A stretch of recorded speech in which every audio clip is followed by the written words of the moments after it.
Merci beaucoup, Messieurs les Présidents, Madame la Directrice, Mesdames, Messieurs, représentants les universités, les organismes, les administrations, les ministères, Mesdames, Messieurs, et pour bon nombre d'entre vous, chers amis, le temps me manque à la fois ce matin, Conseil des ministres oblige, et d'une manière plus générale, pour vous dire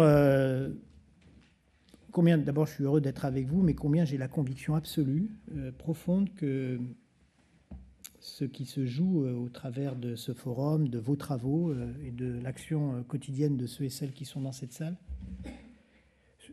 est déterminant pour l'avenir de l'enseignement supérieur et de la recherche française, mais plus généralement pour l'avenir de la France, du pays. La France est un grand pays parce qu'elle a un système d'enseignement supérieur et de recherche du plus haut niveau mondial. Quand on y réfléchit bien, c'est d'ailleurs pour cette seule raison qu'elle est un grand pays. C'est la qualité de cette armature qui entraîne derrière elle une économie dans un certain nombre de secteurs très performants, une indépendance en matière de défense affichée, en matière d'énergie affichée. C'est l'enseignement supérieur et la recherche française qui font la colonne vertébrale du pays. Vérité qu'on rappelle trop peu souvent d'ailleurs. Et deuxième raison qui fait que votre action est absolument déterminante, l'occasion m'a été donnée en 12 mois, enfin un peu plus de 12 mois de responsabilité, trop peu souvent, à travers les déplacements que j'ai pu faire, de voir qu'il y avait aujourd'hui, et je le dis tout à fait lucidement, sans aucune flagornerie, un appétit de France, un appétit d'enseignement supérieur et de recherche français. Je veux commencer par ça, car c'est absolument déterminant. Il y a évidemment 3-4 grands pays mondiaux, principalement anglo-saxons, qui finalement considèrent que de toute façon le monde vient à eux, donc ils sont gentils avec nous, sont gentils avec tout le monde. Mais derrière ce noyau dur de pays en tête du peloton des grands pays d'enseignement supérieur et de recherche, il y a un deuxième cercle, je mets l'Iran dedans puisque j'en viens, je mets la Russie, mais je pourrais mettre toute une liste de pays qui vraiment attendent la France. Pas dans les chiffres actuels.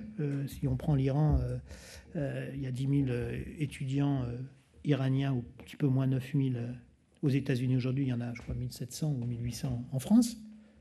Pas tellement dans la réalité d'aujourd'hui, mais dans les perspectives de moyen terme. Tous les contacts qu'on a pu avoir avec la délégation, mais au cours de tous mes voyages, c'est la même chose, à plus haut niveau, montrent qu'il y a vraiment un appétit de l'enseignement supérieur et de la recherche française. Et je suis absolument convaincu que, au-delà des défis nationaux qui pèsent et qui portent sur l'enseignement supérieur et sur la recherche française, et ils sont importants, on s'est fixé des objectifs ambitieux à travers l'Astranes, à travers l'élévation du nombre d'étudiants entre guillemets domestiques, mais à côté de ces enjeux-là très forts, vraiment, il faut penser global, il faut penser international, parce que nous avons des intérêts évidents à développer des coopérations internationales, mais nous sommes aussi attendus par un certain nombre de pays sur ces sujets-là. Il y a une sorte, il y a quelques années, il y a un livre qui était paru aux États-Unis qui disait « The world is flat », l'aplatissement qui est d'ailleurs assez erroné au plan économique, mais peu importe,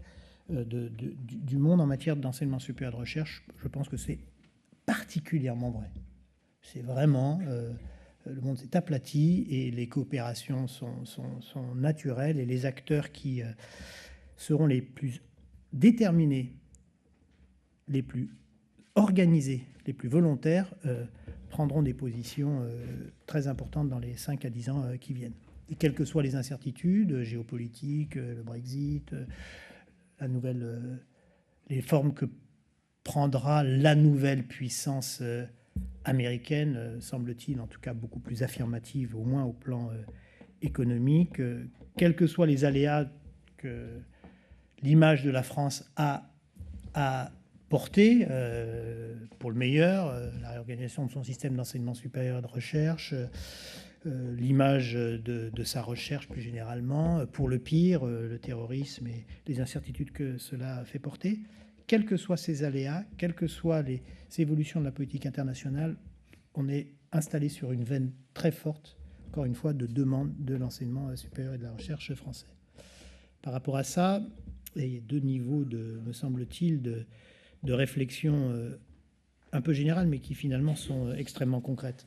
Un, au regard des récentes évolutions de l'organisation de l'enseignement supérieur et de la recherche française, est-ce que nous avons ou pas bien préparé cette possibilité d'être beaucoup plus efficace, beaucoup plus attractif pour accueillir, ou beaucoup plus en capacité de se projeter beaucoup plus dans des coopérations internationales?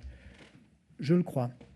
Le mouvement est évidemment à consolider, mais comme toujours, quand des transformations sont à l'œuvre, on a du mal à en mesurer la puissance, une fois la satisfaction qu'on a de faire des réformes. Mais si on essaie de prendre un peu de recul, je crois qu'on se prépare bien aujourd'hui. On se prépare bien d'abord au plan d'un certain nombre de réformes très concrètes qui ont été faites récemment avec la loi relative aux étrangers en France, qui a élargi à l'ensemble des étudiants la possibilité de bénéficier d'une carte de séjour pluriannuelle, la généralisation des guichets uniques.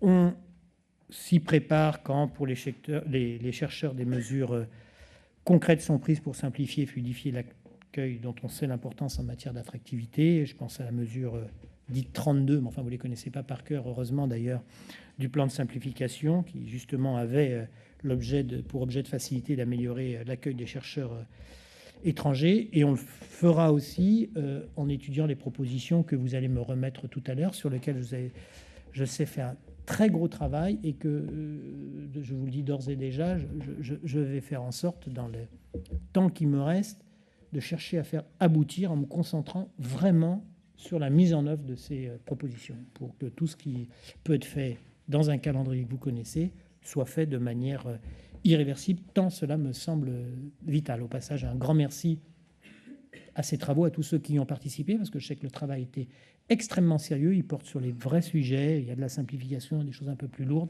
et je vous le dis vraiment, dès le début de l'année, ce sera ma feuille de route pour les 2 à 3 mois dans lesquels des décisions très concrètes peuvent être prises. Donc il y a ça.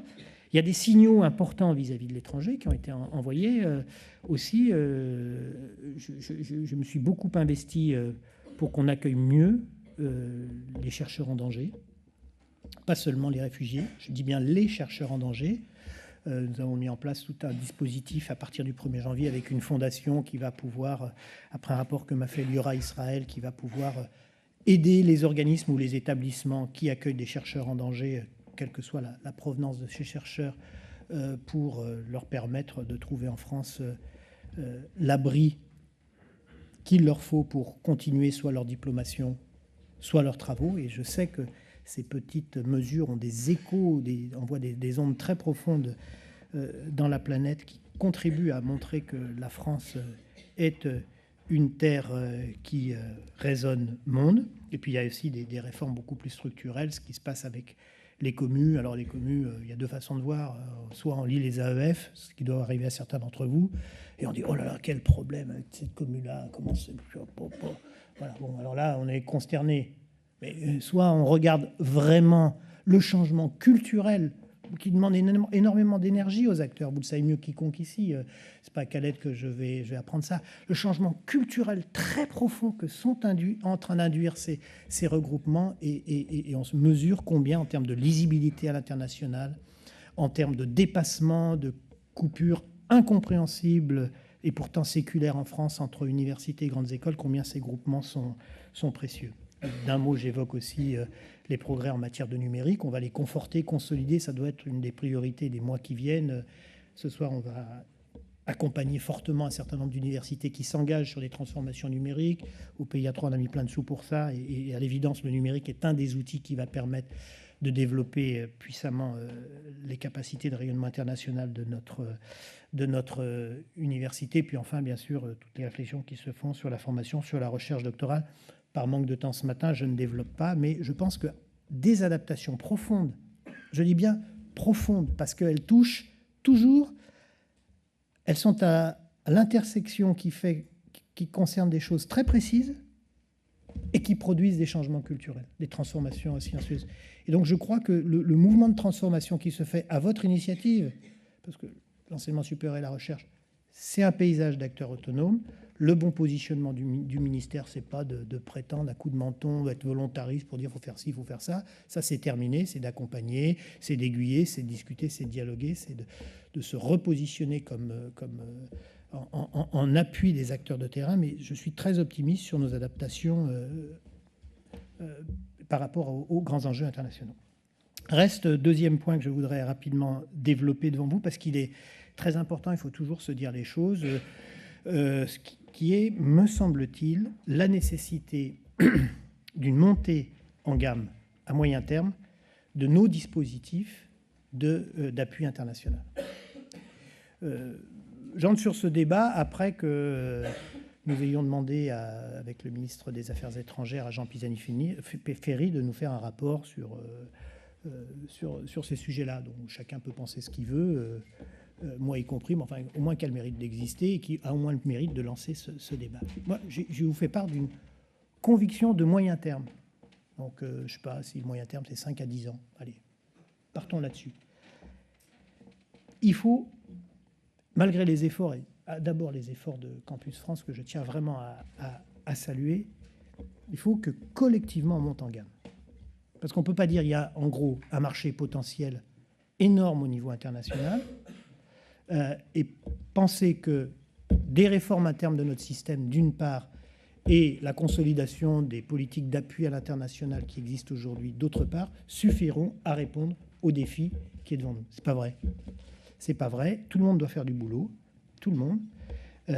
Les établissements d'abord. Alors je ne leur donne pas de leçons parce que je trouve qu'avec les moyens dont ils disposent, qui sont quand même assez limités, ils font aujourd'hui un travail remarquable. Mais probablement, les groupements, que ce soit communes ou associations, doivent faire beaucoup plus et beaucoup plus fort. Aujourd'hui, ils ont tous un vice-président international. Un vice-président international, aussi talentueux soit-il, ça ne fait pas des équipes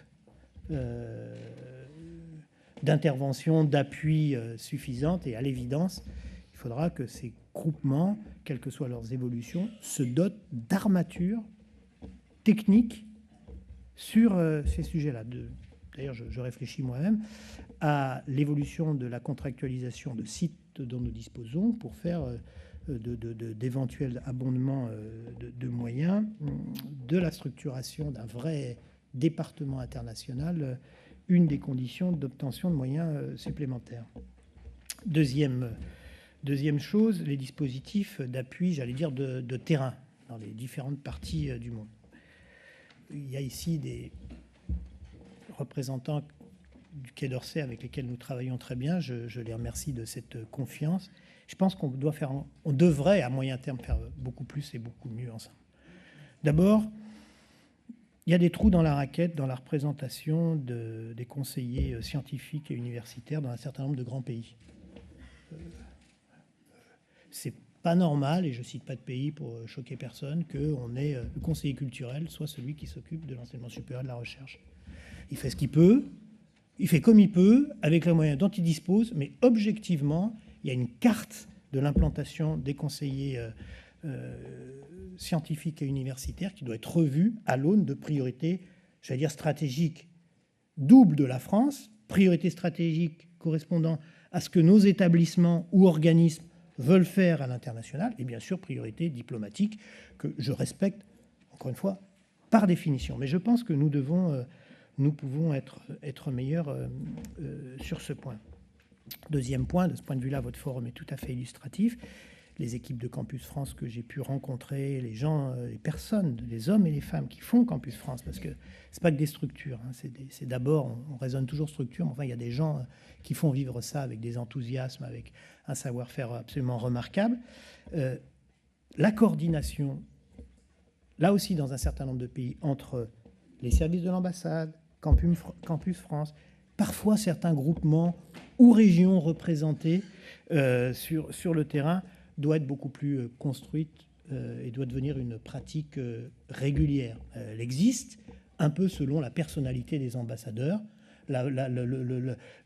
naturellement le plaisir qu'ils ont ou pas à faire ce genre de travail. Ça doit être systématisé. Troisième point, je crois qu'au niveau stratégique, on n'est pas bon. Enfin, alors, je vais commencer par moi. Nous, c'est n'importe quoi.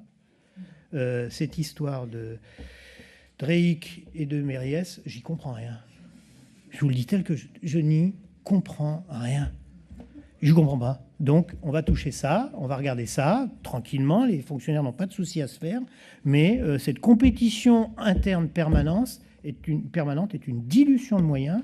Il me semble devoir être dépassée. Et Alain Berretz et Simone Bonafous, qui ont la mission aujourd'hui de repenser l'organisation centrale du ministère pour qu'il soit vraiment une administration centrale de service à des acteurs autonomes et d'appui et de coordination et d'évaluation a posteriori de l'action de ces acteurs internationaux, vont avoir ça sur leur feuille de route. Il y a différents acteurs par ailleurs qui travaillent à l'international. Je ne sais pas s'il faut ou pas les rapprocher. Je lis, moi aussi, les AEF, donc je vois tout ce qui se dit. Je me garde bien là, à ce stade, de propositions précises, mais enfin, ça vaut le coup de regarder cela, comme ça vaut le coup de regarder l'articulation plus étroite entre la DGM du ministère avec laquelle nous travaillons bien et les administrations de l'éducation nationale et de l'enseignement supérieur. Et par ailleurs, alors là, je dois dire, confesse pour l'instant le peu de succès que j'ai eu. J'avais vu le ministre, à ma demande, j'avais vu le ministre des Affaires étrangères, Laurent Fabius, puis j'ai vu Jean-Marc Ayrault pour leur dire la même chose.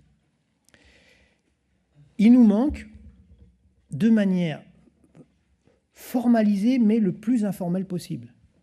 C'est-à-dire formalisée, mais de manière la plus informelle possible. C'est-à-dire, en gros, il nous manque une réunion annuelle de soft power stratégique sur les politiques, les priorités stratégiques diplomatiques de la diplomatie et les politiques, les actions de terrain de l'enseignement supérieur et de la recherche. Pourquoi je dis formalisé et le plus informel possible?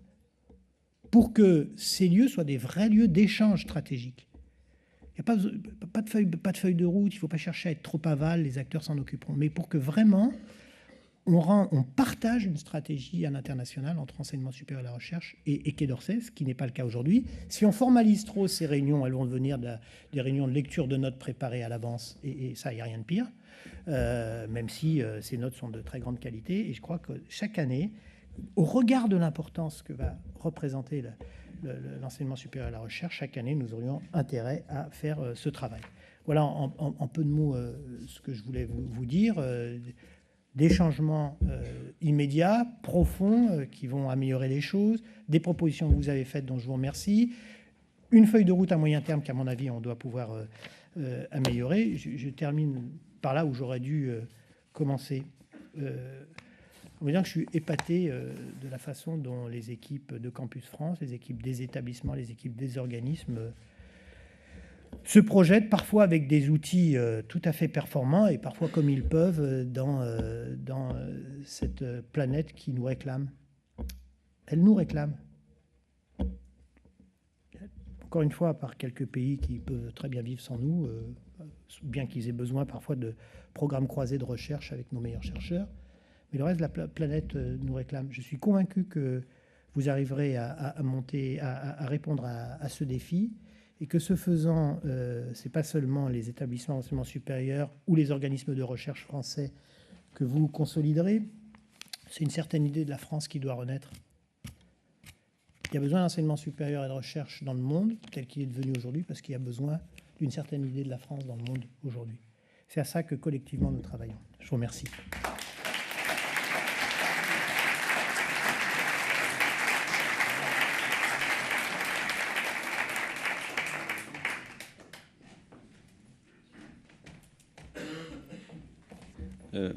Monsieur le ministre, je vais vous demander de vous relever, je suis désolé. Je voudrais, vous en avez beaucoup parlé et on vous remercie pour les propos que vous avez tenus. L'attractivité scientifique, c'est un sujet effectivement majeur.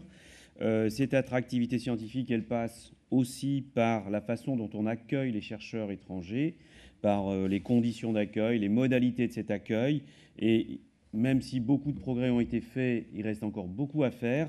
Et la commission recherche et formation doctorale du Forum, je vous l'ai dit tout à l'heure, a beaucoup travaillé, a formulé des propositions, et c'est ces propositions que j'ai l'honneur de vous remettre tout à fait, on va dire, solennellement, mais en ayant une confiance totale sur la réception positive de ces recommandations et sur leur mise en œuvre que j'espère la plus rapide possible. Merci beaucoup.